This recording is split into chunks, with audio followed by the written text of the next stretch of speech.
As every day passes, this relief operation gets more and more urgent and desperate.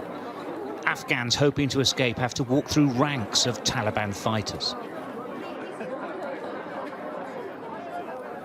The British military are trying to move thousands of people out of Afghanistan in just days. It's a humanitarian mission in what feels like a war zone.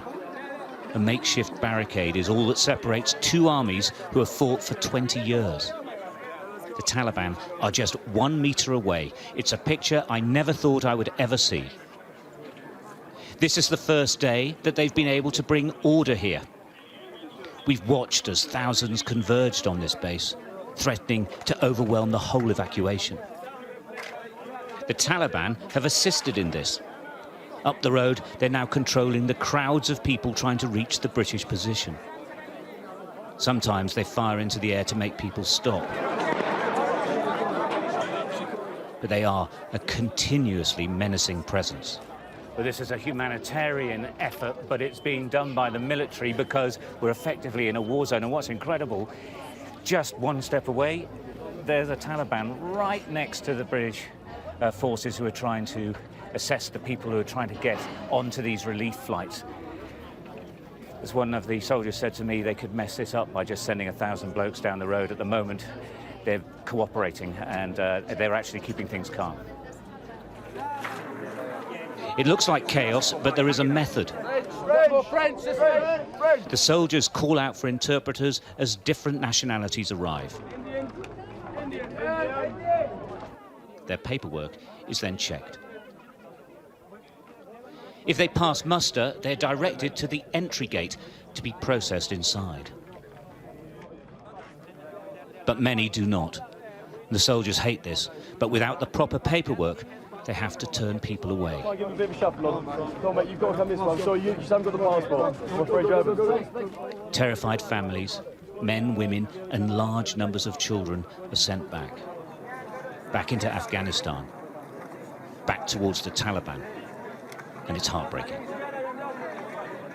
Fatima is terrified. Her husband joined the Taliban and took to beating her. She and her 4-year-old daughter have nothing but a UN letter identifying them as victims. Afghanistan is Taliban. Taliban is terrorists. My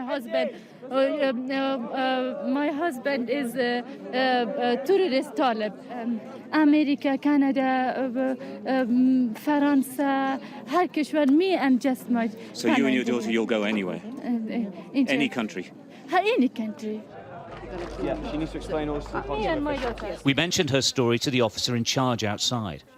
The soldiers have a reasonable degree of latitude in their decision-making, and Major Steve White decided to enter her into the system with no guarantees. It was quite simply an act of human kindness in all this mayhem. Fatima did make it inside. Major White may have saved their lives. He's certainly given them a chance of a better one. But there are many sad stories as well. I'm too sure that they will kill us. This doctor from Herat, who is with her sister and her mother, have absolutely no rights to get through the gates.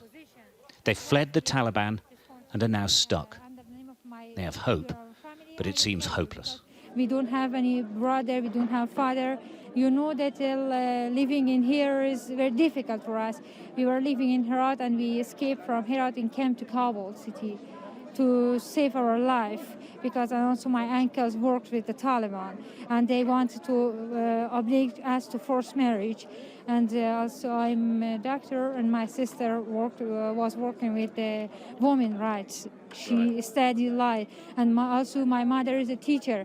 My mother was the teacher of students in 8th class, the boys. Yes. The Taliban don't let her to teach the boys, and now she doesn't work, my mom.